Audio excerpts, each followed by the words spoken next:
Okay, so I like to see the smile on the face. You must have loved your intro.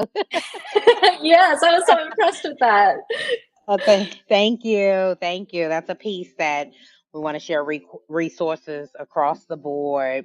So we want to thank you for tuning in to Unfiltered Unspoken Podcast. And again, we have another lovely guest sharing another wonderful life experience, Joyce.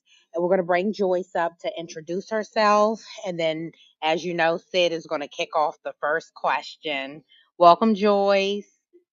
Thank you. Well, first and foremost, thank you so much to Demetria and Sid for inviting me onto your lovely podcast here.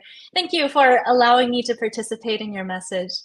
And a little bit about me. My name is Joyce Valencia. I'm born and raised in San Jose, California, the Silicon Valley, and I'm a nurse practitioner specializing in endocrinology.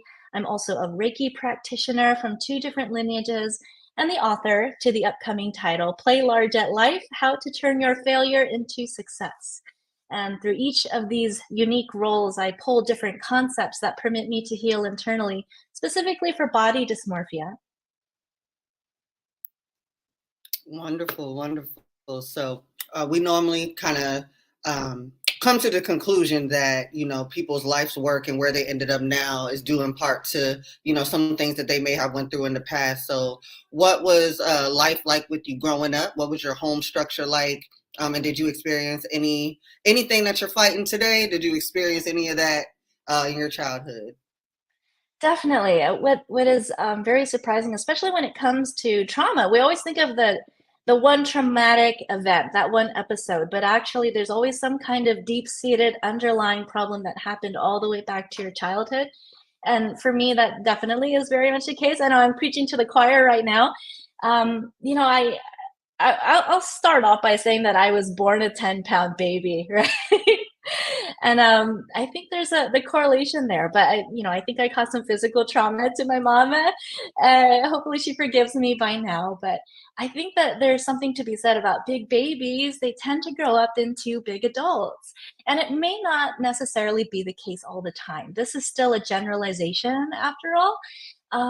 But I think there is a correlation. And when I grew up as a child, I was still small and slender, but by the time I got to ages 10 to 12, my mom would sprinkle in little comments here and there, and she would comment about, your arms are getting a little bigger, watch what you're eating. And in retrospect, especially as a healthcare professional, I was totally fine as a child. There was nothing wrong with me. And I knew that was coming from a place of love, right? She had good intentions. And especially being a woman, she had been there and done that. And she was just forewarning me of what could happen in the future if, I let myself go, something of that nature. But when I was that young, I still had a great metabolism. But if you were to look at some of my relatives, my cousins, my aunts and uncles, you would notice that there is a family history of being overweight, being obese, and it's just a trajectory of our overall genetics. It's something for us to accept and to acknowledge, but it's okay, right? It just means that later on when we get older, we might have to be more attentive to having this genetic predisposition of gaining weight. And along with that, some of the chronic comorbidities of, type 2 diabetes and hypertension, high blood cholesterol. We have all of that in our family history. No big surprise, it's in a lot of families. But for me, by the time I hit my 30s, that's when my metabolism essentially slammed into a brick wall, which is nothing particularly outstanding, right? Especially for women. I gained about 30 to 35 pounds over the course of, several years. This was no magical transformation overnight. And there was a lot of personal hardship accompanying that. And I think that was a major trigger mentally, emotionally, but also genetically too. I was a nursing student at the time. I worried about performing well under pressure academically and clinically, but I also was involved with some rather toxic relationships, including rape and cheating and sexual abuse in general, psychological manipulation, narcissism, right? And all of that, it was a dark chapter in my life that also included suicidal ideations. And with that in mind, it was, understandable that That's why I gained weight. That's why I changed shape. But no one really understands that out of context. What I love about our community and our culture nowadays is that we're beginning to recognize the impact that mental health has on our well-being. And we have lovely leaders such as yourselves, and you're such an important platform to share this message. And hopefully we can raise that awareness on a more national scale so that we can start doing something strategically on a more preventative level rather than being reactive to it, right? So with Sorry, were you gonna say something? Oh yeah, I was gonna go ahead and finish, and then I'll chime in. I'll ask the question after you finish. Sorry. Well, actually, I was gonna wrap it up with that. It's just all throughout the years, I was sprinkled with all of these negative comments about my body, and I'm full blown now. And that it there is this great book that I wanted to mention that really helped me a lot called "The Body Keeps the Score" by Bessel van der Kolk, I think. And it talks all about trauma. He's a psychiatrist that outlines the history of psychiatry in the field of medicine and how it evolved into a field of pharmacotherapy as opposed to trauma healing and a more organic process.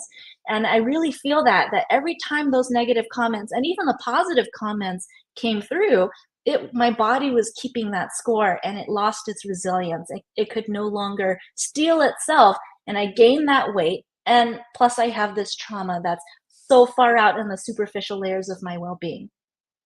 That's all. Oh wow. Okay, very informative information. We love it, and I hope everyone is listening to Joyce and soaking that information in. So I wanted to ask, I wanted to go back to your childhood too, though. Weight. Were you ever bullied in school because of weight, or was that just the one comment or comments that mom may have made? So I didn't know if you struggled with the weight issue as a child and going through school. That's a great question. I don't think I was really struggling with it as a child. I kind of came from a place of innocence, but I was a chubby kid first. I was that 10-pound baby. Eventually, I slimmed out, and I think that's what naturally happens. So I didn't really get any bullying, but there was a lot of comments from family, and sometimes that's all that matters too. Is like the people who you care and love the most are the ones that are planting those seeds. Mm. And I do also just want to chime in and ask what ethnicity is your family? Because that seems to play a part with some of this. A lot of people of color that I speak with, they like parents are just not shy about comments on your body or what you're doing, who you with, what you look like. If your hair out of place, they don't care. They're gonna tell you. So, just so that people that are watching can relate. What is their ethnic background? Yeah, yeah. Thanks so much, Sid, for reminding me about that. I'm Filipino American, and that does play a huge role. Yeah, so I was born here in the US. My parents were born in the Philippines, and I lived with this culture shock all throughout my childhood, having to navigate the world and understand how to perceive the world in that kind of lens where people thought differently from how we were in the household. But there's a common denominator between being American and being Filipino, which was beauty standards. And that's nothing particularly new, but there is such a thing as slender privilege, and we tend to view slender people as beautiful and healthy. And so that's where most of the comments were, stemming from. And for me, I think part of the issue was Filipinos tend to like more slender, very skinny people. Americans were a little more accepting of big and curvy, but generally we still recommend slender bodies. And we live in this very modern patriarchal society. So it's very hard for me to live in this kind of body where I don't feel safe at home and I don't feel safe out in reality too, out in public. So, uh, okay. So I was going to ask. So going in the gain of weight, did that um affect you in a certain kind of way as you got older because you started picking up weight and culturally you gain weight, it's deemed not beautiful, being slim is beautiful. So did you put pressure on yourself? I did. So around my mid to late 20s, I actually took a couple nutrition courses. And they're kind of required.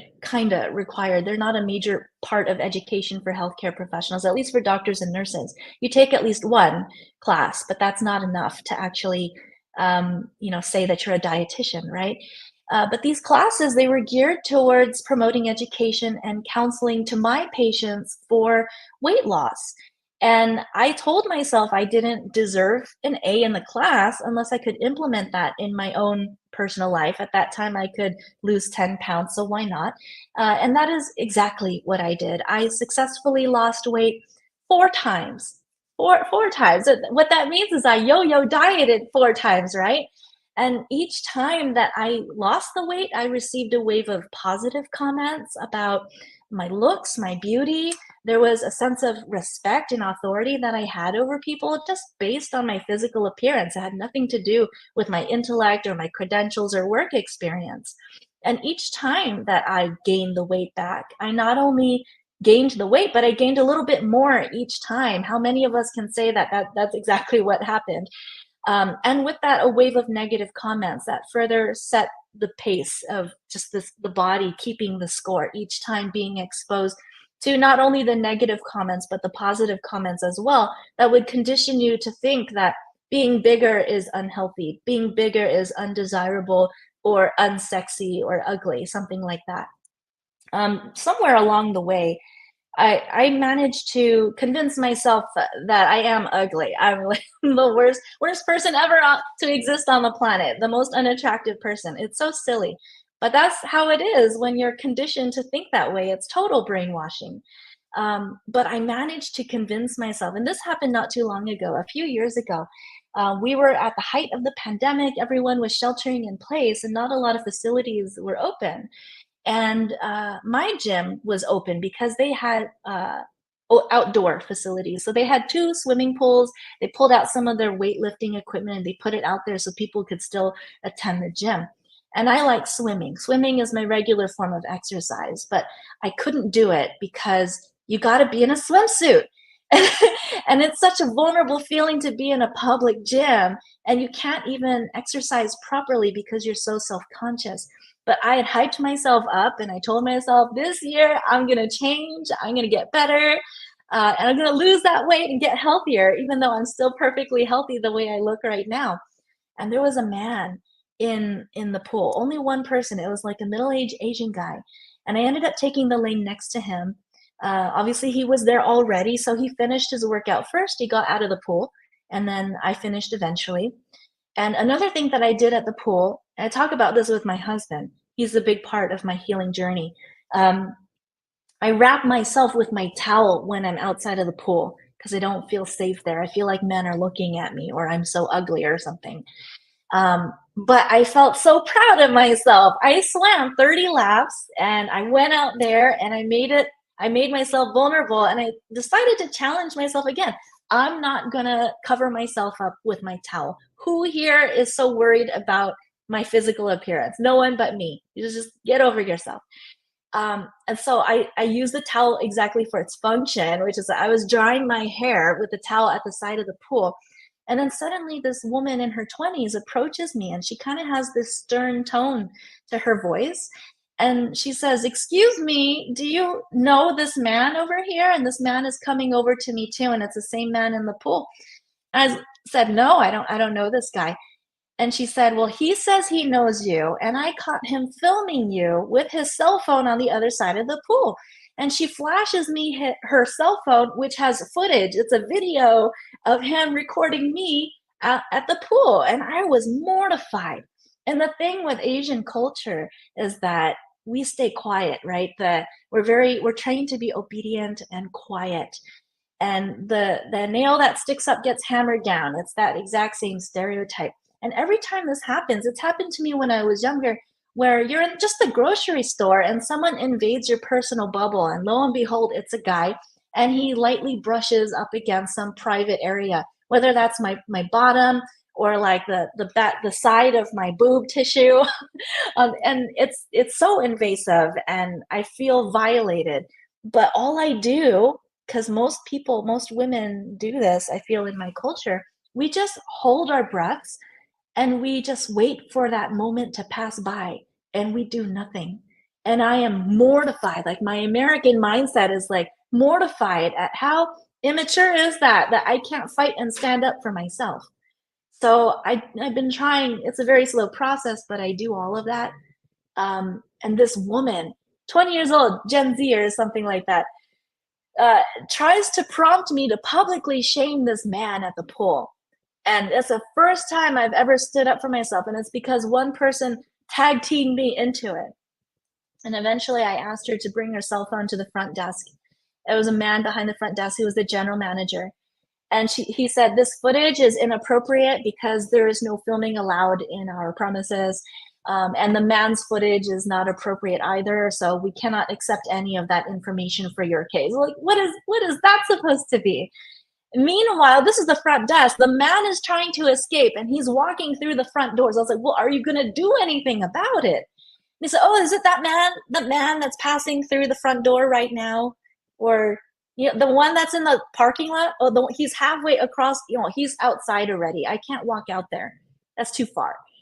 It's a man who did this to me. And I was so brokenhearted that I had pushed myself out there to actually do something about myself. I felt somewhat proud about that. But it's such a strange feeling to have years of this feeling of being undesirable and ugly. And then suddenly you realize in the real world that some people find you sexy and desirable, and they film you and they do things without your permission. And I just had no idea I had this whole body dysmorphia. I didn't even know how to regard myself on both sides of the spectrum. Absolutely. That's ick, but I'm sorry that happened. But I also I want to know, now personally, just you have a certain level of observation, as a person of the global majority.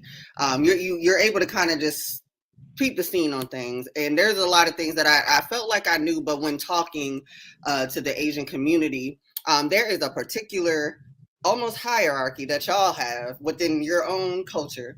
So for example, for African Americans, people think the lighter skin people are on the top of the totem pole. Dark African Americans all at the bottom, your exotic others in the middle. So I have discovered that apparently, Filipinos aren't the well-liked Asian or the popular Asian. So were there any other, I guess, kind of formed, and I know, California is probably bustling with different Asian cultures. Right. So did you feel any other bits of insecurity outside of the weight issue? You mean being Filipino? Anything really. It doesn't necessarily have to be directed to you being Filipino. I just know that, Filipinos in particular are, have very similar experiences within their own culture, to mine in a sense. So were there any other, insecurities that you might have carried outside of the weight that you were struggling with as well?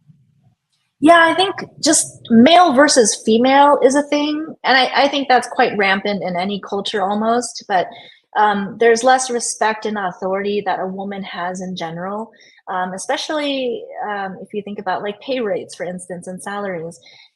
So that's kind of like a double minority thing. The other thing is I'm the baby in the family, and that hierarchy in the family.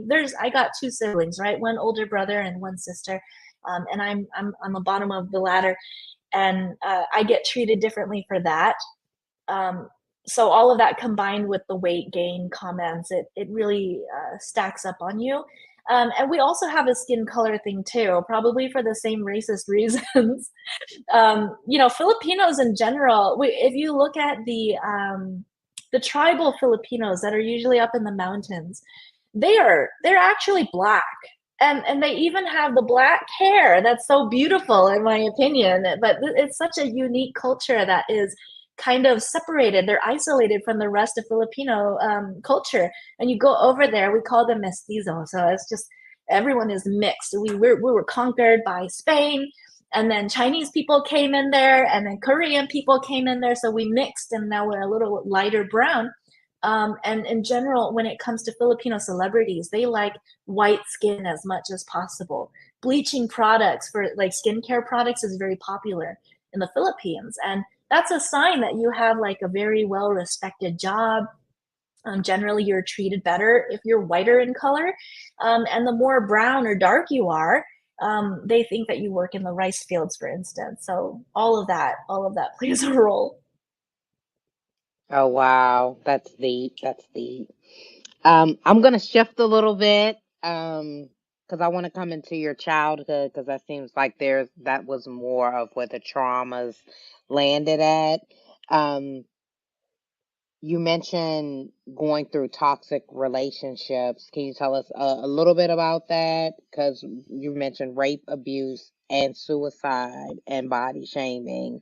So I could only imagine the dynamics of what you went through and your not dealing with the weight issue, but dealing with the domestic violence piece of it. Definitely. It's a series of relationships that happen. So I kind of got a flavor of negative exposures from each of these relationships, and then you kind of learn a lesson from that, and you move forward from there. I was dating an ex who I had met back in medical school. I used to be a medical student. But he was so power driven and very egotistical, and everything that he liked was all about greed and power. So I really got neglected with that one when he cheated on me with one of the fellow residents that he was training with in the hospital. And she knew it also, but it was a long distance relationship. I'm here in California, and he was over there in Delaware doing his family residency. And there's just evidence, you do that thing where you get passwords, and I started looking into his email and his cell phone, his text messages. I think Snapchat, that's an app where you send messages and then it disappears or something, and then they came up with this update where you get to save messages, and he ended up saving things that were incriminating. I'm like, why would you do that? Anyway, I figured it out. It was probably a divine intervention for me. And that actually set a negative spiral, because we were actually getting ready to get married. We were ring shopping at that time, and we were doing future talk about where were we going to live, where do we want to buy a house, how do we want to raise our children, and what kind of community, the public school education system, and so forth. We were talking about all of that, and so I was devastated. I had already given my soul to this person, and I learned being totally selfless, that I had zero boundaries, and I let people walk all over me. And it was just such an easy target for him to, be tempted by this person. And I don't have any access to it. I have no knowledge of it except for his friends who would hint at me. And there was other women involved too. So that, falling so much in love with him, I ended up being suicidal. And that was very nasty, because he being a doctor, right, for him, I had to tell someone, I had to alert someone so that I could keep myself safe. And I ended up telling him, and it kind of blackmailed him. Like, if you don't stay with me, you're going to commit suicide or something like that. It was a terrible situation. So we tried to make that work. I ended up essentially rebounding with another guy who ended up raping me. I got drunk in some social event, and he took advantage of me, and he took me back to his place. And I don't know what happened there, but I ended up in a relationship with him. And it even got to the point where it was strange conditioning, because he introduced me to his family. But things that I didn't want to do with him, I didn't want to have sex or something like that. I would end up having to do it, and I just kind of dealt with it. It's very strange how I just gave myself up to other people with zero boundaries. And suffice it to say, I had a lot to heal from. Now, I'll tell you right now, I'm married, happily married, right? But my husband has identified himself as polyamorous. And I kind of wonder, there's some kind of mental pattern in my thought process that attracts people like this, right? And it has something to do with my childhood. And part of it was my dad. And this goes back to the culture that the way men view women, especially in Filipino culture, is that women are inferior to men, and men get to dictate how they act, how they behave, how they think. And men, my dad in particular, would flirt with a lot of women, and he would flirt in front of me. So I saw all of that. And I do think that the men that I'm attracted to is because of what I was exposed to with my dad. Like, he's the father figure. He showed me what men are supposed to be like, and that's what I ended up becoming attracted to. Now, my husband, being polyamorous, like, nothing bad has happened in our marriage, but we have very deep-seated discussions about what does polyamory mean, what does love mean. We try to have these very big discussions about, if something were to happen between us, are we going to stay married or whatever? Or what does this mean to me? What does polyamory? Do I even believe in polyamory? And sometimes I think it's ridiculous, because I think spiritually, you don't do that, right? From an energetic standpoint, as a Reiki practitioner, this is a big no-no too. And we're just kind of going through it. He's very respectful, and he understands my values in marriage and in a relationship. And that's the current process. That's what we're dealing with in the present time. Well, thank you for being honest and speaking up about that, because, we don't want to shake the table. Marital issues sometimes get a little rocky. Now, is that something that he told you prior to you both getting married? He did. Okay. He did. And he actually told me like 1 month after dating. So this was no surprise. Okay. 1 year into dating him for fun, I did give him an ultimatum, and I said, like, I'm ready to settle down and I can't be fooling around. So you either figure out what you want, go to therapy, or we go our own ways, and I'll be your little cheerleader. I'll go find some other guy. And that's what he did. And the aftermath of that was that he decided the values for marriage and being in a relationship exclusively with me was what mattered the most to him. And he expected that we grow old together, just the two of us. So that's what happens. But every now and then, we've been married for about a little over 2.5 years now. It comes back. And I know that we always have to reflect on our own self-values, our self-power as well, and self-esteem. That's a big part in our discussions. Okay. So, since you knew this before you got married, and I know it comes up in discussions, if he ever thought about it and was honest with you, how would you feel like in that moment? Because you knew about it. I reflect heavily on it, even though I have nothing to do with polyamory. Like, he's the only thing that would be relevant to it. And for me, let's see, this is a very candid moment. I think I would actually be okay with it, because by now I have established my own boundaries. I'm not saying that I'm in it for an open relationship right now, but I need him to ask himself, like, what does love actually mean to him spiritually, on a more spiritual level? And whatever that answer is going to dictate my own well-being, right? I'm going to make my decisions based on what your statements are, and it's going to be soul driven, and I'm going to listen to God, and that's what it's going to be. It's going to be a wild card. But I've mentally prepared myself to have that conversation, actually. So at least I know emotionally I'll be okay. See, and again, I appreciate your honesty, because things like this let me know that I'm probably not mature enough for marriage, because okay, if you doing your thing, I'm gonna do it too. That's where we at with it. We're gonna open this all the way up and see how you feel about it then. And then I also just believe, some people that like the polyamory for the kind of financial structure really, or the village structure in a sense. I'm just like, you can Yeah. have a roommate. Somebody can help you with them bills that has no Mhm. sexual bearings on you. Okay, like that's just where I'm at with it.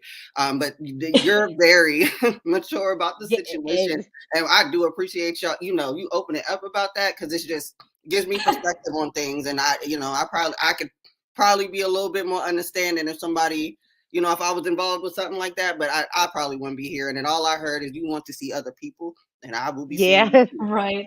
Well, that's the thing. Yeah. It's the norm now, because I actually had an ex ask me that, and I was like, it's no way that I could do it personally. So it's like we're friends. That's it.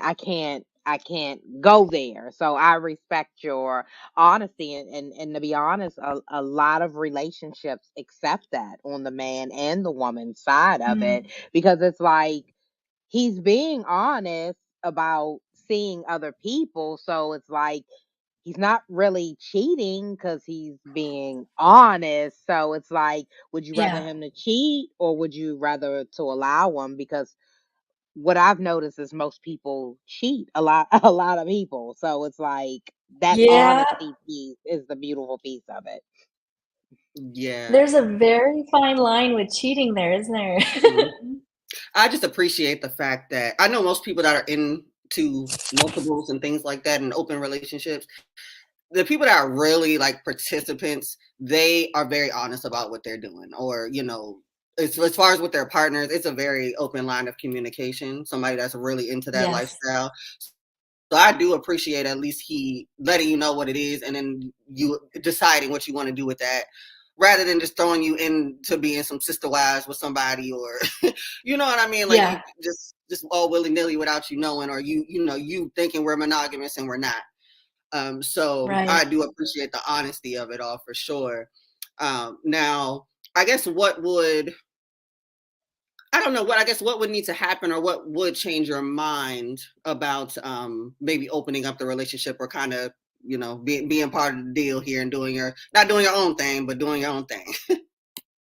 Yeah, I for me the hard part is that it has contributed very heavily to my body dysmorphia, right?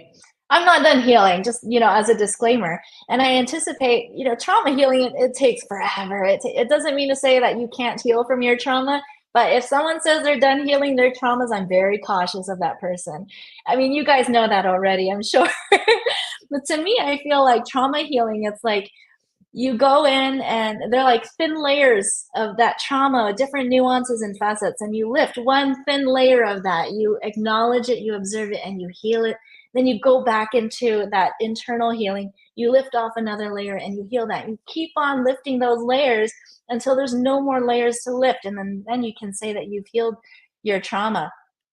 For me, the polyamory has really exacerbated the body dysmorphia. So they go hand in hand. It is a present time thing that I'm enduring right now. And it's something that it's not just a personal me problem. This is a marital thing, right? And it's so unique and complicated in its own little snowflake form. And my husband and I continue to manage it jointly. Now, one thing that I kind of forgot to mention earlier was that when I gave him that ultimatum before he proposed to me, I made him go to a therapist. So he did go to therapy for this. And polyamory people, I don't, there's nothing to hate. For me, I feel like there is a fractal of God's love in every one of us, right? I'm very heavily spiritual, and I come from a Catholic background. But for me, there's a little piece of God in all of us, and it is our moral obligation to share that, to demonstrate it to other people through kindness, through positivity, and consideration. And the thing that everyone should be, it doesn't matter what religion you are. I think all religions teach you to be inherently good character, right? Just do your best to love one another. And I don't know, I don't care if you're gay or if you're lesbian, if you're transgender or whatever, I'll still love you, right? But that's my problem, is I got to put boundaries on myself. So that I'm learning through all these toxic relationships, place the boundaries, know what your values are.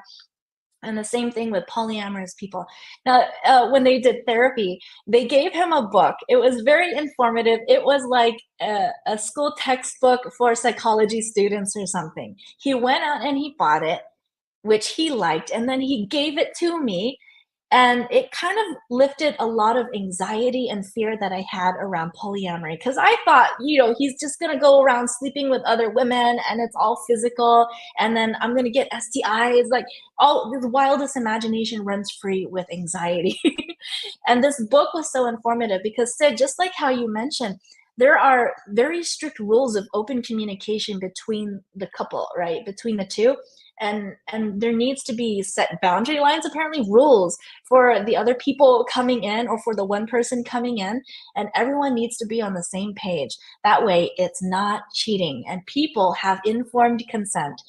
And that's what I learned, is I don't have to be scared of him walking behind my back, because he approached me with this open-mindedness in the first place, and he was just so transparent about it. And that's what I love about my husband in the present time. He is still telling me the truth, and I can tell it, right, but by the organic nature of our relationship. And that's all I care about right now, is we will trudge through this and we will both heal whatever we have to together, separately and together.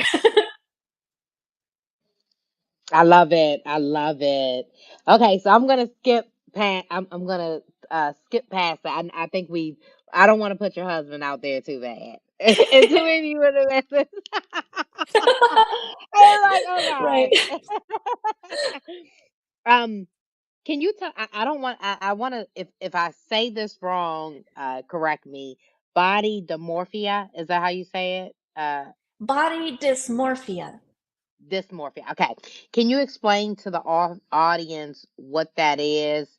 And then behind the question, do you feel as though the relationships that you were in, that you became submissive completely to your spouse, as I honor you, like whatever you say goes in the relationship, and that can be a cultural thing, because some of us are more aggressive and some of us become very submissive in the relationships, whether our partner is right or wrong, we're submissive to their stuff. Yeah, definitely there's a cultural thing there. But I feel like for me, it's more a spiritual concept to explore. Um, and you have to step outside of your ego, right? Because a tendency is I would storm out, I would yell, or I would be submissive. It's either one side of the spectrum or not. But if you step outside of your ego, there's no more spectrum. You start caring more about love and you start focusing on positivity. And when you approach problem solving like that, especially as a team, in any kind of team working environment, I feel like you're way more likely to be successful, right? And you're more likely to learn um, better that rather than in a negative form. So I feel like I don't think that was a cultural thing. And part of me being Filipino American, I've had that culture shock. So I don't want to say abandoned my cultures, but I take the best of both worlds and I turn into my own little Joyce. And I'm just me. I'm just a human being. And I try to be spiritually oriented, and I don't let any other bias like that cloud my thinking. And then to answer your earlier question, body dysmorphia is also known as body dysmorphic disorder. It's a mental health disorder. I'm not big on taking ownership of a diagnosis as your identity, but if I'm to be, blatantly clear with myself, all of my problems fall within the category of body dysmorphia. It is what it is. And this is a prolonged preoccupation about a perceived flaw or defect in one's physical appearance, often negative in nature. There is a high degree of insecurity and a sense of obsession about one's physical appearance that is not really resonant with anyone surrounding that individual. And it is a spectrum where on one side, you might just feel ugly. And on the other side of the spectrum, it can be so debilitating that it can interfere with activities of daily living. And it can resort to very costly and invasive cosmetic surgical procedures. And I'm somewhere in the middle, and hopefully I'm leaning more towards the side where I'm just healing and I feel unattractive, and eventually I lift that final layer where I can say that I've been there, done that, and I've healed the trauma.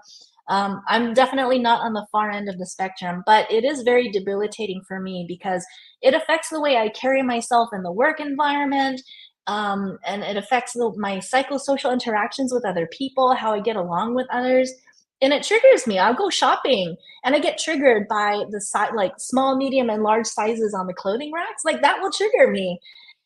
So some parts of it, especially when you think of the past relationships that I had, are very out there, very outstanding, major spotlight issues that I need to address. And then some parts of it are just kind of, oh, I feel ugly in front of the mirror. But the problem is that while this is not quite domestic violence, it bleeds into that topic. It's relevant in its own unique way. And the other part is that it's common, right? We have all these PTSD traumatic episodes that we share, but body dysmorphia is kind of normalized in our culture. And you see that in our patriarchal society. You see it in media, entertainment, and social media. You got those fitness influencers, and they're like 20-something-year-olds looking all sexy and all that, doing their squats. And I mean, that's what it is. You don't see a 60-year-old fitness instructor doing squats and looking sexy on social media. It's all the young people. It's a very disillusioned fitness trend, really, and it's very unrealistic. And the familial and the cultural trauma plays a role in American society, and that patriarchal society plays a role in beauty standards. It's all a chain reaction. I agree. Now, again, I like to ask these relatable questions for our viewers. But as you just said, a lot of the trauma comes in a cultural sense. So have you, with, you being a medical professional, obviously, you know that these diagnoses and things that you were going through are real. It's not nothing you can pray away or what our family try to tell us to do. So, have you been able to have, these conversations about things that are going on with you with family, and what kind of feedback are you getting with that? Is it anything positive, or, just where you would rather not have that discussion with them in general? And then kind of a second part to that, let's say you guys do decide to open up the relationship, or he decides to have a, kind of additional relationship within the polyandry. Have you thought about what it is going to be to explain that to your parents and how that works? Or, if they catch wind of it, how you're going to, tell her that's just, it's what it is, it's what we're doing, it's what we chose to do. So give us a little kind of feedback with that. When it comes to body dysmorphia, I didn't really talk about this with my parents because they're a big trigger in my life. The older we get, the more we turn into little kids, and we can't really learn anymore. We're kind of stuck in our own ways. And that doesn't mean to say that my parents cannot learn, but their culture is so heavily ingrained, and that's why they behave. And that's why I think that we deserve a lot of compassion, and a lot of patience for everyone, not just my parents. But we all come carrying some kind of baggage that's invisible. And for them, they were taught to think this way from their own parents. So it's this intergenerational thing that's being passed on too. And it's up to you to take conscious action and break that trauma, especially if it's being passed on through ancestors. Now, I didn't really talk about my parents about the body dysmorphia or about polyamory. And for me, it's just because it's kind of fresh right now, and this is an active thing in my marriage, and this is a private thing, right? And my husband, just as a disclaimer, he's very open about talking about it with other people. He's big on it, and he sees his therapist, and we're all grown up about it. So I don't have any qualms after talking about it for half an hour, bringing it up in the open. But if we decide to have a polyamorous relationship,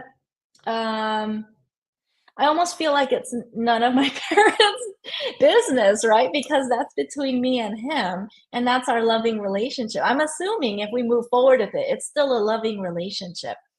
If it's not, then we're gonna part our own ways. But I don't really foresee that. Like, I feel like there's gonna be companionship, and there's gonna be team working experiences in order to get this settled with more harmony in life. I love it. I love it. It is. It's none of their business. You're married, so no trespassing, right? Right. I love it, right? I want to go back. I want to ask a question about the relationship that you were in when your ex violated you. I wanted to ask, how long did you stay? And because we ask these questions so we get the audience to see. So if they're in this situation, they can get the courage to leave or realize that they're in a similar relationship. I want to know how long did you stay, and why did you stay, and what caused you to leave? So it's 3 5. Yeah. I stayed for I gotta go back in my memory. Probably a year. It's unique circumstances though, because we moved in together, right? So basically, it was the end of a lease that ended the relationship, and then I just kind of left it at that. I did show signs that it was unwanted, and it was kind of like ending the lease on bitter terms. That's basically what happened. And during that relationship, that's when I learned how to put up boundaries and stand up for myself. And that probably happened 6 months into the relationship. So, yeah, that for me, I feel like there is a saying. It's kind of like you're a glutton for punishment. You tend to suffer as much as you can until you wake up and you realize that it's time to change, right? It's time to make changes in your life. And for me, that took 6 months into the relationship. So at what point, you know, in regard to everything that you've been through, you experienced, what kind of sparked the idea to take it into a career choice or help others going through the same thing? How did that kind of materialize for you? And with that being said, what kind of advice and services and things like that are you offering in these capacities? For me, I mean, you've heard me kind of allude to this throughout the episode, but I'm very spiritually oriented, and I feel almost like it's a moral obligation for me to share that message. I know you guys kind of resonate with that too with your podcast, but for me, I feel like you have to share this. Otherwise, people are going to stay stuck in their ways. They're going to continue suffering, and this way, we can shine our lights together and permit other people to heal. For me, I have my book, Play Large at Life, How to Turn Your Failure into Success. I don't touch so much on body dysmorphia. I think there's a little blurb on it, but mostly is a story about how I failed out of medical school. That's another story for another time. But it's a dark chapter also that actually is related to this whole phase of weight gain too.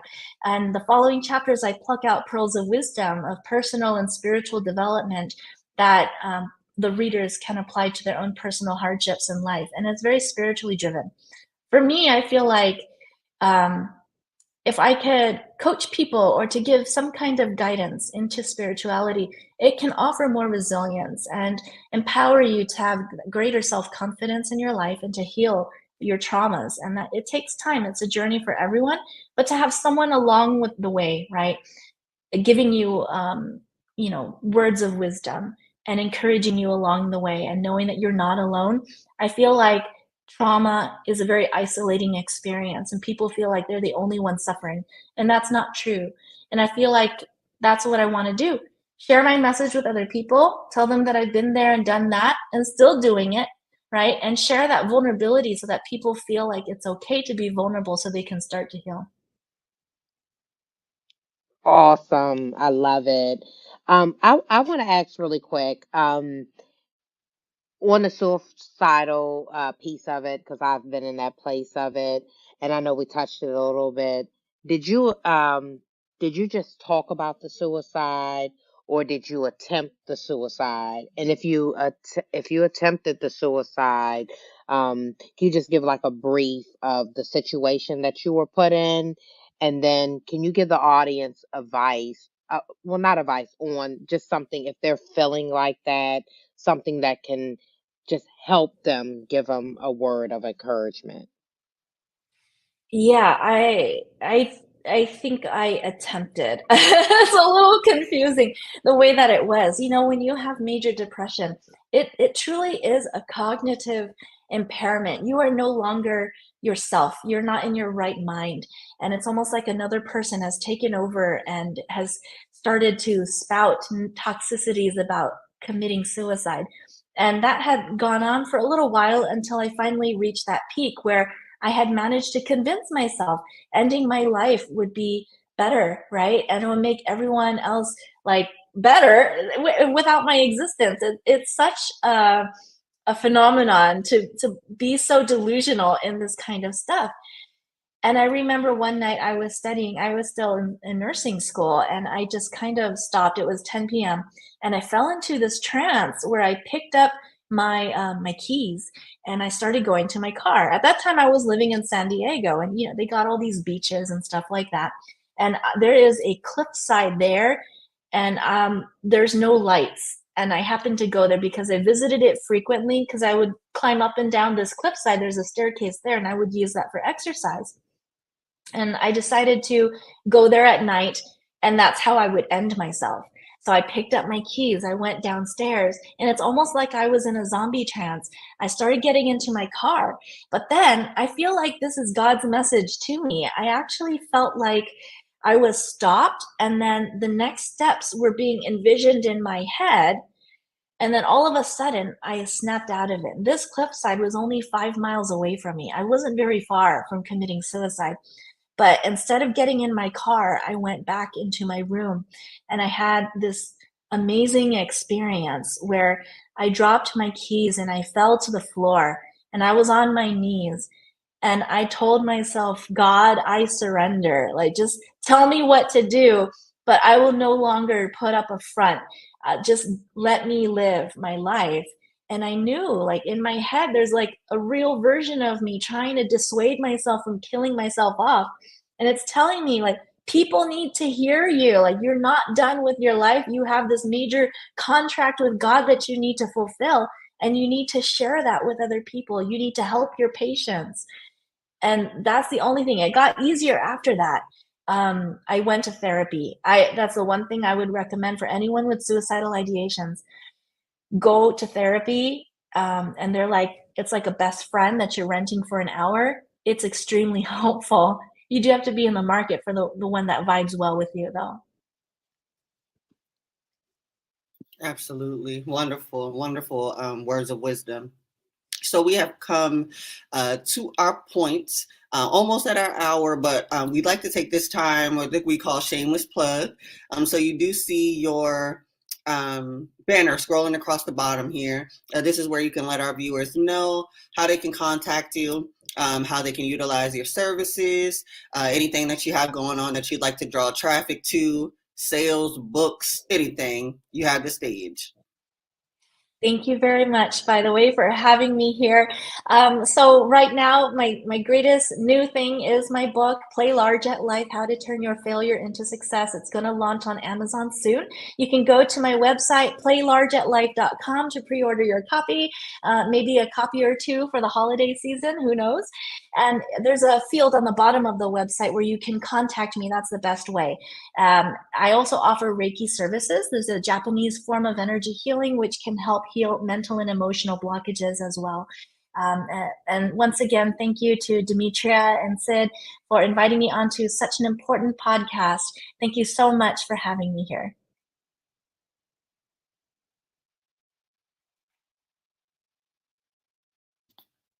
You on mute, love.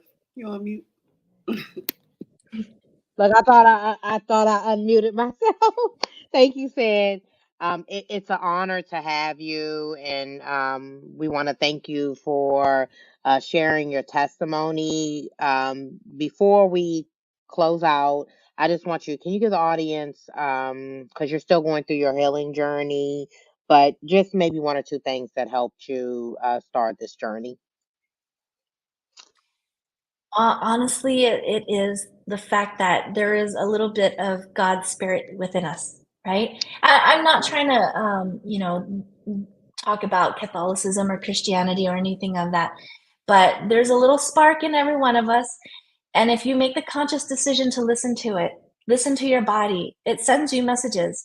And that can happen on a physiological level too. You'll learn how to find that healing within you. You do have to surrender, though. A lot of the times when we suffer, it's because we're putting up a fight. But when we choose to surrender spiritually, we give all of this up to God. We no longer have to suffer, and He puts us on a path to healing as long as you place trust in Him. Thank you so much. We truly appreciate it. So we want to thank you again for being a guest on Unfiltered Unspoken Podcast. For those, please see Joyce's banner running across the bottom to get in touch with her. Please support her with her book. It's coming out. So it has a release or it's coming out, Joyce? It's coming out soon. I don't have a specific date right now because we're literally the book cover artist is finalizing things, and then that's it. So soon. Okay, yeah, well, okay, so once you shared, if you send it over to me, we'll share the information, or if you're in the Good Fight chat group, you can share it in there as well. Sure. Yes, thank you. So we want to thank everyone for tuning into Unfiltered Unspoken Podcast, where we're going to continue to share life experiences of others in hopes that you or someone that you may know will connect to a life experience and you can start the journey to healing or realize that you're in a situation that calls for help and someone's testimony will give you the hope and guidance to start that. And as we heard from Joyce today, be self conscious, love yourself. Body shaming is real, abuse is real, violation in relationships is real. And if you know that, listen to red flags. They're not telling you nothing different. And we do carry on patterns from our childhood, from our parents that have encountered we call it generational series of events that happens through families. So make sure you tune in, like, share, subscribe. And we want to thank everyone for supporting Unfiltered Unspoken Podcast. And you have a blessed day.